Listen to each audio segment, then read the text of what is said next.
أعوذ بالله من الشيطان الرجيم. بسم الله الرحمن الرحيم. الحمد لله رب العالمين الرحمن الرحيم مالك يوم الدين إياك نعبد وإياك نستعين اهدنا الصراط المستقيم صراط الذين أنعمت عليهم غير المغضوب عليهم ولا الضالين آمين. بسم الله الرحمن الرحيم. السلام عليكم ورحمة الله وبركاته. Alhamdulillah wassalatu wassalamu ala rasulillah Sayyidina Muhammad ibn Abdullah wa ala alihi wa sahbihi wa mawalah. Wa la hawla wa la quwwata illa billah subhanaka la ilma lana illa ma 'allamtana innaka antal alimul hakim. Rabbi shrah li sadri wa yassir li amri wahlul 'uqdatam min lisani yafqahu qawli bi jahin nabi wa ali amma ba'd. Ikhwan al akhawat, hadirin wal hadirat, Bapak Ibu rahmatullah subhanahu wa ta'ala. Alhamdulillah, bersyukur kehadirat Allah subhanahu wa ta'ala. Malam hari ini Allah takdirkan kita semua hadir kembali dalam kajian atau majlis rutin kita. Malam hari ini kita akan melanjutkan kajian fikih kitab Muqaddimah Al-Hadramiyah yang pada beberapa pertemuan lalu kita telah memasuki babut tayammum. Kalau ada yang keliru, betul ya? Baik. Saat ini kita masih membahas seputar tayammum, hanya lebih kepada pembahasan seputar syurutut tayammum, yaitu terkait dengan syarat-syarat tayammum. Kalau sebelumnya kita membahas seputar sebab-sebab diperbolehkannya bertayamum, andaikan sebab-sebab itu telah terpenuhi, maka kemudian kita akan melaksanakan daripada tayamum. Nah, sebelum kita melaksanakan tayamum, ada syarat-syarat yang harus kita penuhi, sehingga tayamum nanti yang akan kita lakukan betul-betul memenuhi daripada syarat keabsahannya. Maka dalam hal ini secara bilangan terkait dengan syarat-syarat keabsahan tayamum ini disebutkan asyratun, ada 10, sebagaimana tertulis di kitab kita. Syurutut tayammum asyratun. Yang pertama yang harus diperhatikan oleh orang yang akan bertayamum, karena ini berkaitan dengan syarat keabsahan. Pertama, ayyakuna biturab, hendaknya tayamum itu menggunakan turab, debu. Diterjemahkan dengan debu ya, di kitab tuh apa, debu ya. Biturabin, dengan debu, karena memang sarana taharah yang kedua, kebetulan kita berada pada pembahasan sarana taharah yang kedua. Setelah sebelumnya sarana yang pertama telah kita bahas, ialah air. Ada 4 sarana tayamum yang kemarin di awal-awal kita bahas. Yang pertama adalah air, yang kedua adalah debu. Kemudian yang ketiga nanti ada hajarul istinja, batu. Kemudian ada nanti ad-dabghu, menyamak. Ini juga bagian sarana, walaupun menyamak itu lebih khusus kepada pensucian kulit, nanti akan dibahas. Nah, karena memang sarana tayamum itu adalah debu, maka syarat yang pertama hendaknya menggunakan debu.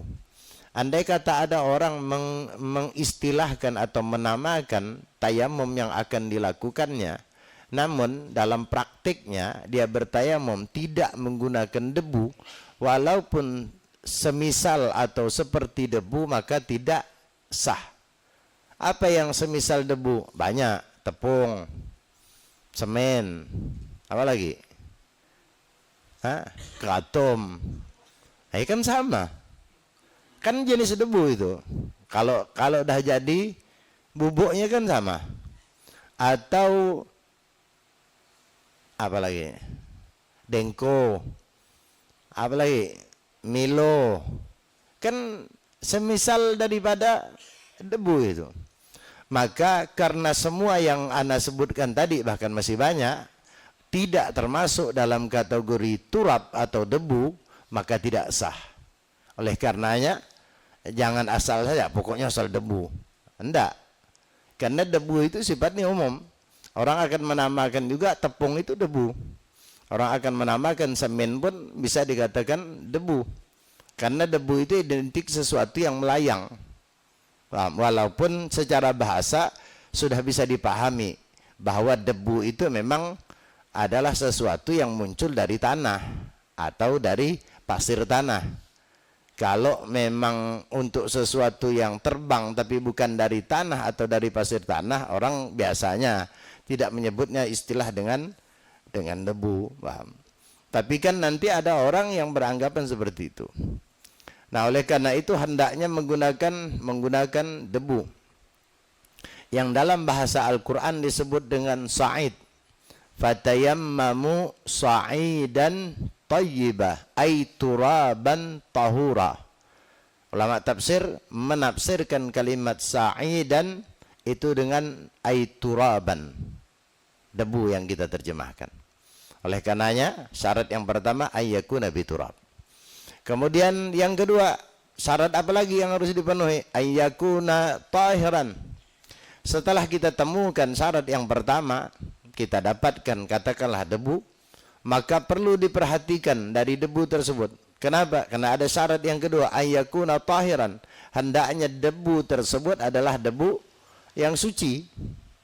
Karena ada debu yang kemudian bukan terbuat, debu yang dihasilkan dari tanah atau dari pasir tanah yang najis, sehingga juga nanti disebut dengan najis. Nah, debunya pun ikut najis. Oleh karenanya hendaknya tahiran, dan ini sama sesuai atau syarat yang kedua ini masuk dalam firman Allah Subhanahu wa taala fatayammamu sa'idan tayyiba. Karena makna tayyiba itu ay tahura. Maknanya adalah tahur, suci. Itu syarat yang kedua. Kemudian yang ketiga apa? Yang ketiga selanjutnya wa an la yakuna musta'malan. Hendaknya debu yang kita pakai untuk bertayamum bukanlah debu yang musta'malan. Ini kalimat musta'malan pun adalah bahasa yang sudah populer betul. Bahasa Arab yang insya Allah orang paham. Tapi tetap saya jelaskan. Makna daripada musta'malan itu sering saya terjemahkan dengan second. Ya, HP musta'mal, HP second. Kemudian, apa lagi? Walhasil yang second itu berarti musta'malan. Saubul musta'mal, lelong, baju second, cuman bahasanya sudah baju lelong. Nah, jadi baju lelong itu bahasa Arab, baju lelong apa? Saubul musta'mal. Nah, itu kalau bahasanya.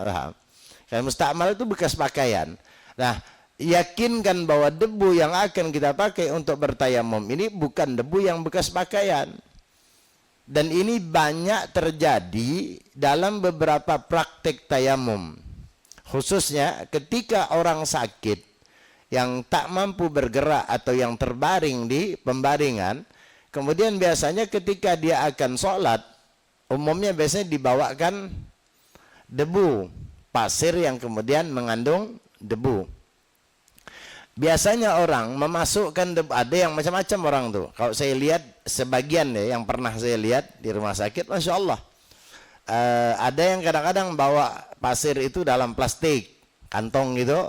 Nah, ada juga nanti dituangkannya di dalam nampan. Nampan biasa tuh. Nah, baik nampan rumah makan Padang, yang kotak putih itu. Kan nampan rumah makan Padang tuh. Atau ceper orang Melayu yang bulat. Nah, itu biasanya dibawakan ya, ditaruh di situ. Nah, Dalam praktiknya boleh, tapi dalam praktik ketika menggunakan sarana-sarana tadi itu, hendaknya berhati-hati. Ketika nanti kita ambilkan tangannya, mungkin dia tidak bisa. Ada orang yang sakit yang masih bisa. Nepuk sendiri masih bisa. Ada yang kadang tidak, kita yang kemudian tekapkan. Kita yang jalankannya. Terserah. Tapi yang perlu kita perhatikan, ketika nanti sudah diambil daripada debu tersebut, hendaknya tempat tadi dijauhkan. Tempat tadi dijauhkan. Ada orang kadang-kadang di situ juga dia. Bekas debu tadi atau debu yang diusapkan ke wajahnya jatuh ke tempat. Sama statusnya kalau kita pakai air. Air kita pakai, embernya kita taruh di bawah. Bekas basuhan wajah kita jatuh ke ember. Apa hukum air yang di ember? Mustakmal, sama dengan debu. Maka hendaknya dijauhkan. Nah, itu diantaranya. Yang perlu yakinkan bahwa debu tersebut dan debu yang sudah dipakai tadi diganti. Ini satu kantong untuk sebulan. Kalau rumah sakit ini sebulan sudah. Wah, apalah pasir tuh. Bila perlu pakai dam taruh depan rumah sakit tuh. Pasir yang ada debunya. Itu di antara praktik-praktiknya. Kemudian selanjutnya, saya agak cepat ini. Wa alla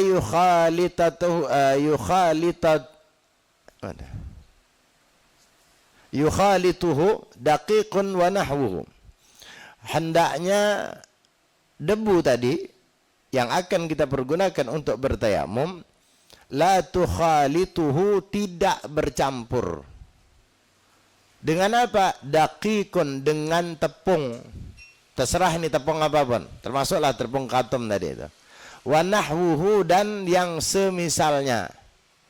Ada debu memang asli debu, kita ambil dari tanah atau kita ambil dari pasir yang ada mengandung debu, tapi di dalam itu sudah tercampur dengan semen kawan. Kawan bawa semen atau ngayak tepung, kemudian masuk bercampur dia. Nah, itu sudah dikategorikan bercampur. Tidak boleh walaupun ada debunya, tapi debu tadi sudah tidak murni. Kenapa? Sudah bercampur dengan barang yang lain atau dengan debu yang lain atau tepung yang lain. Tidak boleh. Makanya di sini dikatakan wa alla yukhalituhu daqiqun wa nahwu. Hendaknya debu tersebut tidak bercampur dengan tepung atau yang sejenisnya. Apa saja yang sejenis tepung? Harus murni debu. Ya, murni debu. Kemudian wa ayyaqsidahu, syarat yang selanjutnya, wa ayyaqsidahu, hendaknya orang yang bertayamum di saat dia nanti mengambil atau menjadikan debu tersebut sebagai sarana dia untuk bertayamum, hendaknya pengambilan tersebut ada maksud. Ada maksud tuh bahasa kitanya ada niat yang diniatkan untuk tayamum. Karena nanti ada orang tak niat, sudah sampai di wajah debunya baru diniatkannya. Ada orang lewat padang pasir, karena memang angin kuat, debu letih dia ngelakkan. Kebetulan lah aku nak tayamum enggak. Itu namanya layak sidahu. Harus ada qasad. Qasad itu ada tujuan. Kalau itu kan awalnya tak ada tujuan. Segala sesuatu yang kita akan pergunakan untuk sarana ibadah, termasuklah air, dan dalam hal ini memang dikhususkan syaratnya untuk debu, hendaknya dimaksudkan. Makanya di sini wa ayyaqsidahu.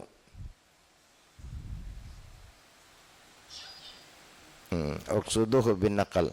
Jadi kenapa? Karena berpindahnya debu ke wajah kita itu tidak ada maksud. Kan tidak ada tujuan. Kita menjadikan debu atau di saat kita mengambil debu, kalau kita tanya dalam diri kita untuk apa? Untuk tayamum. Itu namanya qasad, maksud. Lah kalau tadi kan saya jalan yang tidak ada niat untuk tayamum, tahu-tahu terkena debu, sudah sampai di wajah baru saya maksudkan. atau baru saya niatkan bahasa orang. Nah, ini tidak sah. Kenapa? Syarat tayamum nanti berikutnya, bukan syaratnya, fardunya tadi pada tayamum, hendaknya kita memindahkan debu. Lah ini kan bukan kita yang memindahkan, angin yang memindahkannya. Nah, harus ada qasd. Sama di dalam ibadah seperti sholat. Orang mau ruku dari atas kemudian turun, itu harus wa ayyaqsidahu syaratnya. Kalau ada orang tak bermaksud, ada orang walaupun setelah qul huwallahu ahad, Allahu samad, lam yalid wa lam yulad wa lam yakul lahu kufuwan ahad, kalau salat kan memang setelah wa lam yakul lahu kufuwan ahad umumnya kan langsung ruku. Tapi belum ada tujuan dia nak ruku, jatuh dia atau disenggol kawannya. Jatuh, cepat-cepat dia nangkap pahanya, dapat. Sekalianlah ruku. Tidak boleh. Kenapa? Jatuhnya dia dari atas alias turunnya dia ke posisi ruku, tidak ada maksud. Ibadah itu tidak boleh tidak ada maksud. Oleh karenanya lambang, kalau kita sebut lambang dari ibadah itu harus ada maksud, harus ada tujuan, itu disimbolkan dengan niat. Niat itu kan kata lain daripada maksud. Nah, ada orang ibadah yang tak diniatkan, tak ada maksud dari kita, itu tak terhitung sebagai ibadah. Makanya ada orang baca Quran di saat dia tidur, itu tak dapat pahala. Masalah itu adalah tanda-tanda dia baik, iya. Tapi pertanyaannya, apakah dapat pahala? Ada orang baca Quran. Kan orang baca Quran kan dapat pahala. Ya kan? Siapa yang baca Quran satu huruf dibalas 10, paham? Dibalas satu kebaikan, satu berbanding 10. Lah sekarang ada orang baca Quran, khatam dari awal sampai akhir, tapi pas tidur dapat pahala? Enggak. Kenapa? Kan tidak ada tujuan dibacanya. Bahasa kitanya kampungnya tak niat. Ibadah itu harus niat, harus ada tujuan. Dan ini adalah bagian di antara ibadah, karena taharah itu ibadah. Harus ada maksud. Atau yang disebut bahasa kitanya harus ada niatnya. Tadi memang tidak niat, jalan-jalan kena lempar kawannya pakai debu. Kebetulan, makasih boy. Tidak boleh. Ente harus gugurkan dulu debunya atau ambil debunya. Karena mulai kita dari ngambil nanti, kita harus niatkan. Sampai nanti menyentuh pengusapan wajah. Oleh karenanya disyaratkan di sini wa ayyaqsidahu. Bahkan dicontohkan di situ. Dicontohkan yang tidak ada maksud alias yang tidak ada niat di saat pindahnya debu. Coba lihat. Itu contoh yang tak bermaksud ya. Falau safathur rih, andai kata debu tersebut tertiup rih, angin. Kemudian kena ke wajahnya, faraddathu, kemudian dia gosokkan. Apa jawabnya? Lam yakfi, tak cukup. Padahal mohon maaf, sudah jelas-jelas debu dan sudah jelas-jelas yang diusap wajah. Tapi di saat perpindahan debu ke wajah kita tidak ada maksud alias tak ada niat. Itu yang membuat tidak sah atau tidak cukup. Nah, selanjutnya wa ayyam sahawajahu, dan hendaknya dan syaratnya tayamum dianggap sah jika tayamum tersebut atau debu tersebut diusapkan kepada wajah. Oleh karena di sini dikatakan wa ayyam saha wajhahu wa yadaihi bidarbatin. Hendaknya mengusap wajahnya, hendaknya mengusap wajah. Hendaknya seseorang yang bertayamum mengusap wajahnya dan kedua tangannya bidarbatain alias dengan 2 kali ambilan debu, atau bahasa terjemahan saya yakin diterjemah 2 pukulan kali.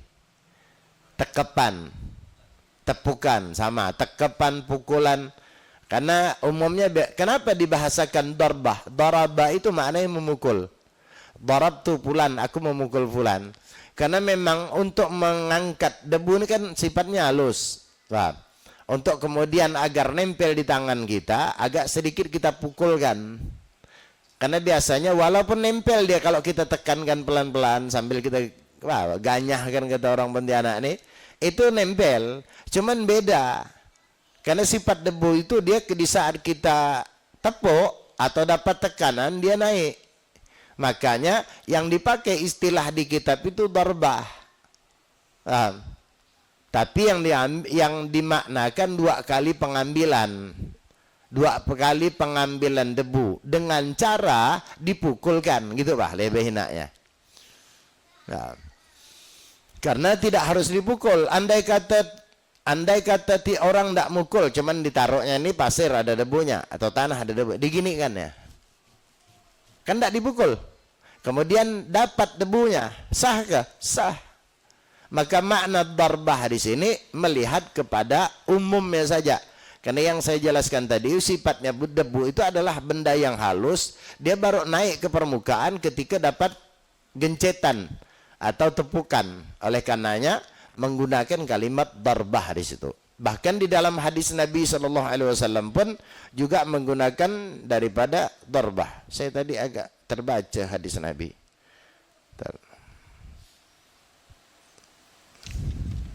Di sini ke bukan ya?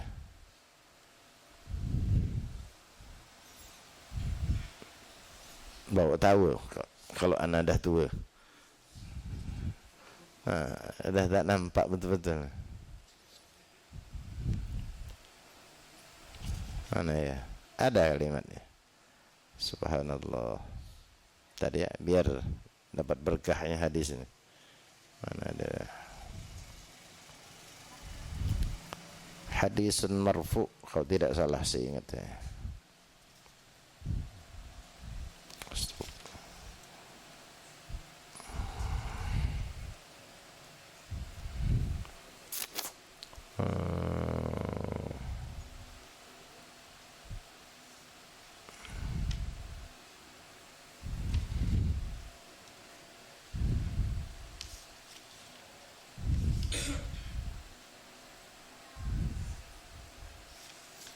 La haula wala quwwata.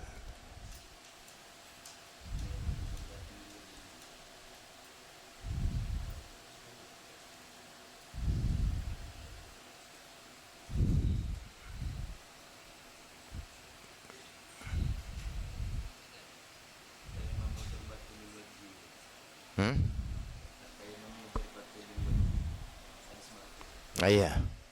At-tayammu darbatun lil wajhi wa darbatun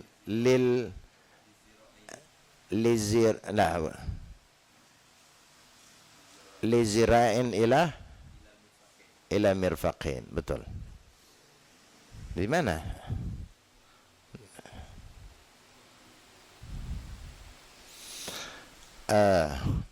Apa kata Nabi SAW? Apa dari Imam Tabrani ke? Hah? Cuman anak ingat, cuman enggak di mana letaknya, lupa.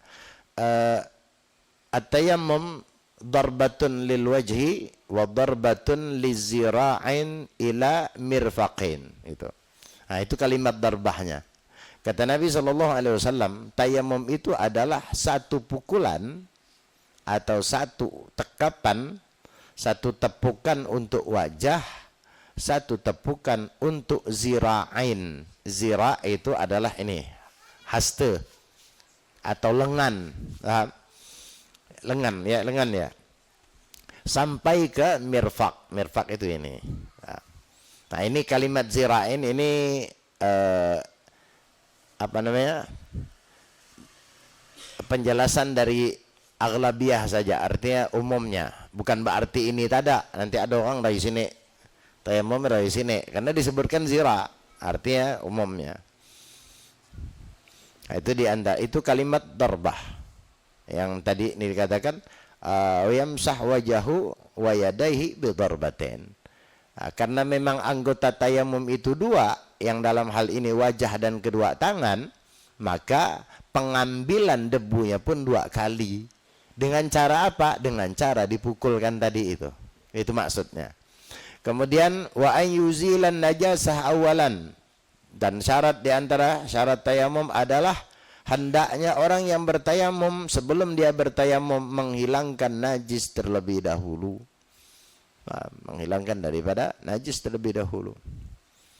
Hilang. Sama dengan syarat wudu. Syarat wudu menghilangkan daripada najis terlebih dahulu. Kalau memang najis tersebut bukan najis yang ma'fu ya. Najis ma'fu itu najis yang dimaafkan. Ada beberapa kemarin dah pernah kita bahas.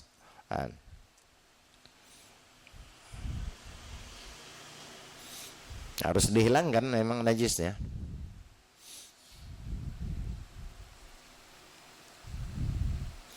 Kemudian wasamin yang ke-8. Iya, ke-8 ya. Mana tadi? Wa yuzilan najasah awalan, dihilangkan. Wa yajtahida fil qiblah qablah.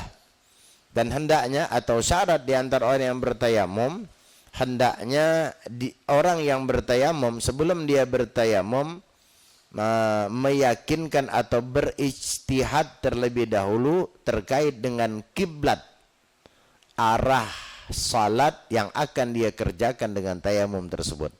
Tapi syarat ini perlu diperhatikan, paham? Syarat ini kalau memang status kiblatnya belum ketemu, paham? Andai kata ada orang bertayamum, tidak ada air, atau tadi karena dia sakit, kan boleh tayamum. Orang sakit kan, air ada, tapi kata dokter tak boleh pakai air yang kemarin kita bahas. Boleh dia tayamum jika memenuhi syarat, boleh. Nah, orang ini sudah tahu arah kiblat, maka dalam kondisi semacam ini tidak perlu disyaratkan berijtihad lagi. Buat apa berijtihad?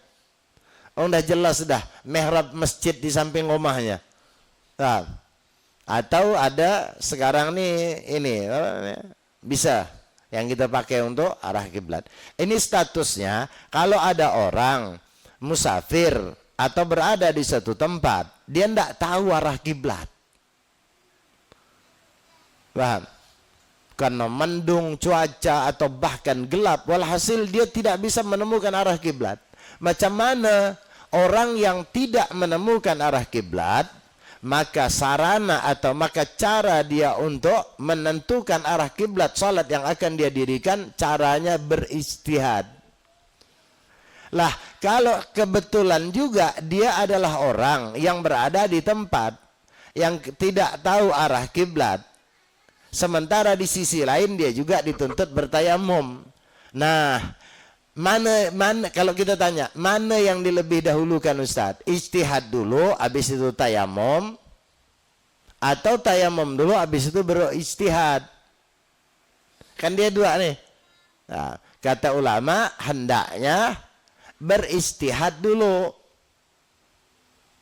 Wa ay yatayammama betul.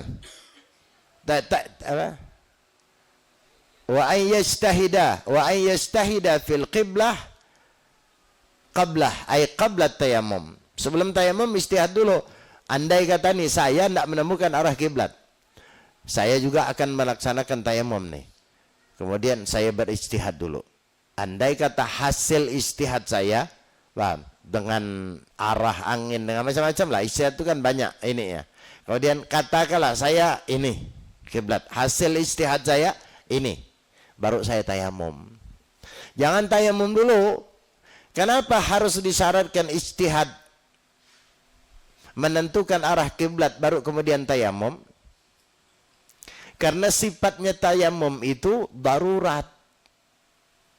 Nah, tayamum ini ada ketentuan. Tayamum kan istilahnya darurat.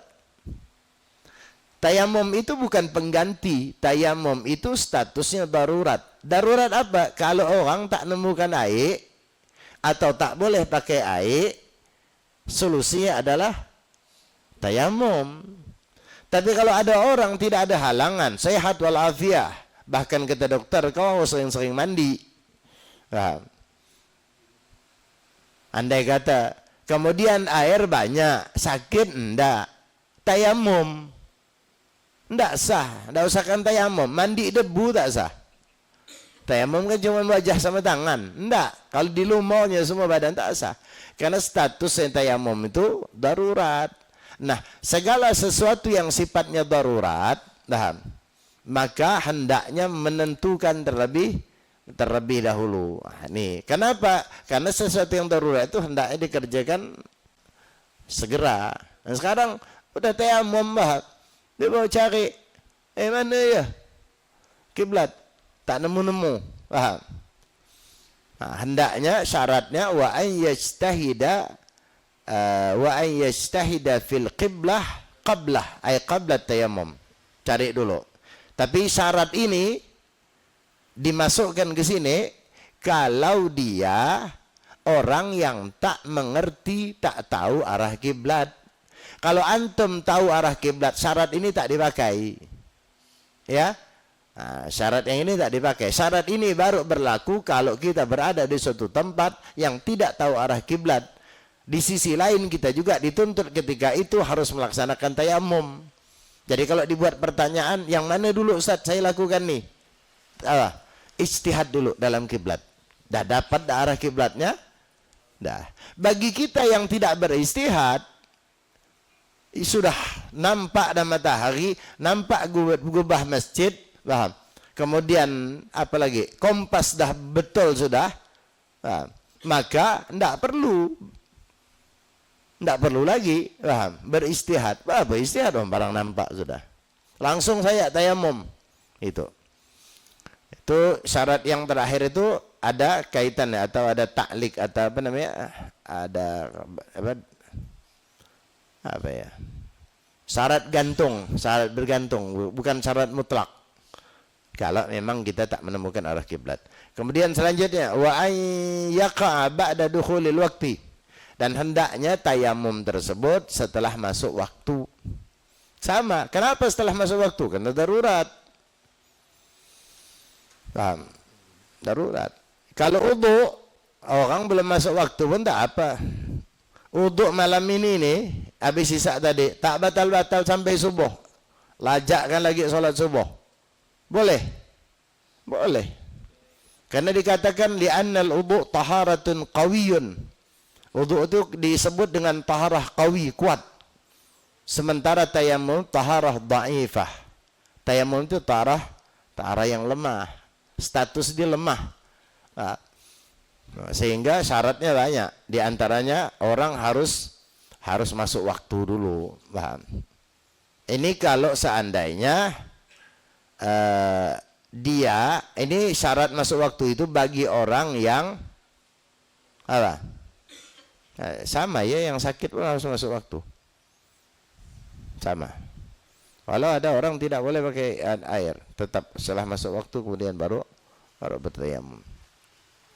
Hanya masuk waktunya ibadah yang akan kita kerjakan dengan tayamum sesuai dengan ibadahnya. Ibadah ini macam-macam. Salat jelas kaitan waktunya. Artinya timing waktunya ada. Maghrib ada, Isya ada, Maghrib ada. Timingnya kan ada. Sekarang pertanyaannya, kalau saya akan mensolatkan jenazah dengan tayamum, kapan timingnya? Salat jenazah kan tidak ada waktu tertentu. Paham? Tidak ada orang meninggal semua jam 12. Kan tidak ada. Ada orang meninggal jam 1, ada orang meninggal ini. Kapan? Ada di antara ulama mengatakan kategori masuknya waktu salat jenazah itu setelah dimandikan. Kalau jenazah sudah dimandikan, andai kata anda mau salatkan dengan tayamum, maka setelah dimandikan ana tayamum langsung. Karena dianggap masuknya waktu salat jenazah dengan tayamum. Kalau masuknya waktu salat tahiyatul masjid, ini agak bingung. Masuk dulu masjid, baru keluar lagi tayamum, kan gitu. Ya kan?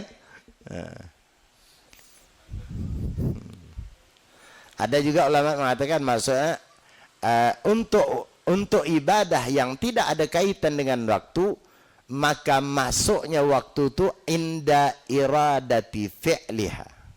Ketika kita mau melakukannya, itu sudah masuk.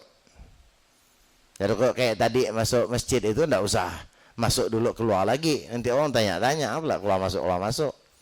Nah, keluar masuk, habis itu keluar, habis itu tepuk-tepuk tanah gitu orang. Habis itu masuk lagi. Lain orang ini nih, orang mana tuh, kata dia. Tanya, aneh gitu. Ya indara hidadati lihat. Nah, kalau kecuali yang ada waktu ya, yang ada waktu gerhana matahari itu ada waktu. Apa gerhananya? Saya mau melaksanakan sholat gerhana matahari atau gerhana bulan. Itu kan kaitan dengan waktu. Apa waktunya? Gerhananya. Gerhananya itu waktunya. Kemudian saya akan melaksanakan salat atau kedua salat tersebut dengan tayamum. Karena katakanlah saya tak mendapatkan tayamum atau air ya, tapi melaksanakan daripada salat tersebut. Kapan saya boleh atau diperbolehkan bertayamum? Di saat bulan tersebut gerhana atau awal gerhana, nah itu saya langsung tayamum. Tidak boleh gerhana, kata BMKG, gerhana bulan ini tanggal 4 besok tanggal 4 ya. Tumben anak betul nyebut. Tanggal 4 hari Selasa jam 12 kata BMKG terjadi gerhana. Tahta gerhana cincin ke gelang ke kalung ke tersalah. Ada gerhana macam-macam. Ada gerhana cincin apa. Kemudian jam 11 sana dah standby. Dah tayamum dah. Itu apa kata kawan? Mau salat gerhana matahari. Ketika nanti sampai tiba masuknya gerhana, ana mau salat dengan tayamum jam 11 tidak sah. Terus tayamum lagi. Kenapa? Syarat tayamum setelah masuk waktu, dan masuknya waktu untuk ibadah seperti salat gerhana ya dengan gerhananya, baik itu gerhana matahari atau gerhana bulan. Wa ayyaqa ba'da dukhuli waktu. Dan terakhir, wa ayyatayammama likulli fardi ainiyin, dan hendaknya seseorang yang bertayamum tadi mengulangi tayamumnya setiap akan melaksanakan salat atau bukan salat, ibadah fardu ain. Ibadah ini banyak macam. Fardu ainiyin, fardu ain. Ya. Hendaknya bertayamum dengan melaksanakan atau dengan hendaknya seseorang yang bertayamum mengulangi setiap akan melakukan daripada ibadah fardu ain. Salat itu fardu ain. Andai kata ada orang ingin mengerjakan salat zuhur sekaligus mengqadha salat subuh, andai kata habis salat zuhur mau qadha, maka hendaknya ketika atau sebelum dia mengqadha salat subuhnya dia bertayamum lagi, karena status tayamum kita itu hanya boleh dipakai satu kali ibadah fardu. Maka dengan zuhur yang kita kerjakan sudah tidak boleh lagi melakukan untuk ibadah fardu yang lainnya. Nah, ana wudu, ana tayamum mau lakukan salat zuhur. Salat zuhur apa statusnya? Fardu kan? Nah, Allahu Akbar, selesai saya. Assalamualaikum. Andai kata ada kawan, ini bisa jadi nih, ngajak saya sholat, kebetulan saya pun mau qadha juga, ayolah sekalian. Nah, salat yang qadha saya kerjakan apa statusnya? Fardu ain kan? Nah, di sini dikatakan hendaknya seseorang bertayamum setiap akan mengerjakan ibadah fardu ain. Sekarang dua fardu ain atau dua kewajiban yang saya lakukan berarti harus 2 kali. Kalau 3 kali saya mengerjakan kewajiban maka 3 kali tayamumnya. Karena apa? Karena tayamum tersebut statusnya hanya boleh dipergunakan untuk satu kali ibadah fardu. Tapi kalau untuk ibadah sunnah bebas. Ibadah sunnah bebas. Satu kali fardu, ibadah sunnah yang bebas. Salat duhur, habis itu ba'diyah, tidak perlu tayamum lagi. Tapi kalau nak ngulang ibadah yang sama hukumnya, walaupun ibadahnya berbeda, tapi standar hukumnya adalah wajib atau fardu ain, maka wajib untuk diulang. Dan kasus ini bisa terjadi bagi seorang khatibul Jum'ah, khatib Jumat, yang biasanya lazimnya khatib itu sekaligus imam. Rukun khutbah itu atau hukum khutbah itu fardu. Wajib tak khutbah itu? Wajib. Khutbah Jumat. Kalau khutbah Id sunnah. Khutbah nikah sama. Yang wajib khutbah Jumat. Sekarang saya khatib, tayamum lah saya. Andai kata tak ada air, saya pakai tayamum. Dah habis khutbah. Terakhir, barakallahu li wa lakum fil Qur'anil azim wa nafa'ani wa iyyakum bima fihi minal ayati wa dzikril hakim mutaqabbal minni wa ankum tilawatu innahu samiul alim. Aqulu qawli hadza wa astaghfirullahal azim li wa lakum li sayyidil muslim astaghfirullahal ghafurur rahim. Andai kata duduk naik lagi kemudian sampailah terakhir anak khutbah.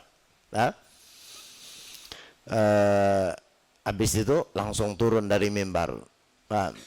Nah, anak akan melakukan salat Jumat. Apa hukumnya salat Jumat? Fardu, kan? Berarti kalau ana jadi khatib, kemudian setelah itu jadi imam, ana harus bertayamum 2 kali. Habis turun dari mimbar, ana ndak langsung ke mihrab. Sabar lo, Pak. Ngapa pula? Ana tayamum lo ke bawah bentar. Atau di mihrab tu taruh nampan tadi itu. Andai kata dia khutbah langsung dilajakkan macam kita berwudu, langsung khutbah tidak sah. Ini yang dimaksud wa ayyatayammama likulli fardin. Walhasil kalau ibadah yang kita kerjakan adalah ibadah fardu, maka berapa kali pun ibadah tersebut kita lakukan, maka sejumlah itulah tayamum yang harus kita kerjakan. Faham? Tapi kalau ibadah sunnah bebas. Habis salat kemudian ba'diyah, habis itu mau baca Quran, baca Quran kan perlu taharah. Enggak apa-apa.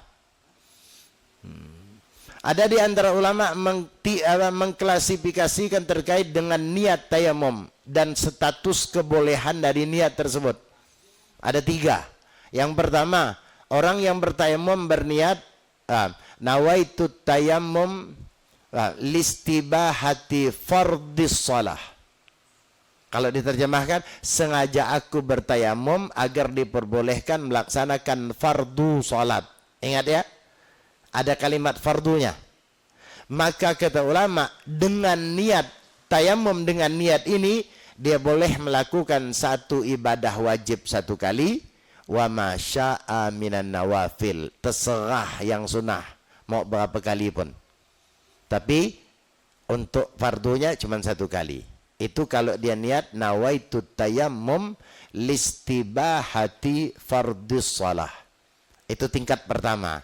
Tingkat kedua, nawaitu tayammum listibahati naflis shalah. Sengaja aku bertayamum agar diperbolehkan melakukan salat sunnah. Maka andai kata dia pakai niat yang kedua ini, kata ulama, dia hanya boleh mengerjakan salat sunnah dan ibadah yang di bawah daripada salat sunnah. Salat fardu tak boleh. Kenapa? Karena dalam niat tayamum tidak ada menyebutkan fardan. Ya. Yang ketiga, nawaitu tayammum listibahati mashil mushaf. Ini tingkat paling rendah. Sengaja aku bertayamum agar diperbolehkan nyentuh Quran. Artinya tayamum tadi itu hanya untuk menyentuh Quran saja. Kan tidak boleh orang tanpa taharah. Sekarang tak ketemu air, dia nak baca Quran, dia niat kayak model tadi. Maka niat model tadi hanya diperkenankan untuk menyentuh Quran dan sejenisnya. Tidak boleh dipakai untuk ibadah sunnah apalagi wajib. Jadi niat tadi yang 3 tadi, kalau pakai yang paling atas bisa pakai 2 yang bawah. Kalau pakai yang tengah tak bisa naik ke atas tapi bisa pakai bawah. Tapi kalau pakai yang paling bawah sekali tak bisa naik 2 ke atas. Ayah. Nawaitu tayammum listibahati fardhi shalah. Yang kedua, nawaitu tayammum listibahati naflis shalah. Yang ketiga, nawaitu tayammum listibahati mashil mushaf. Nyentuh Quran. Kalau tidak salah ini disebutkan di Nailur Raja, tidak salah. 3 tingkatan ini. Baik, sekiranya demikian. Baiklah kita tutup dulu.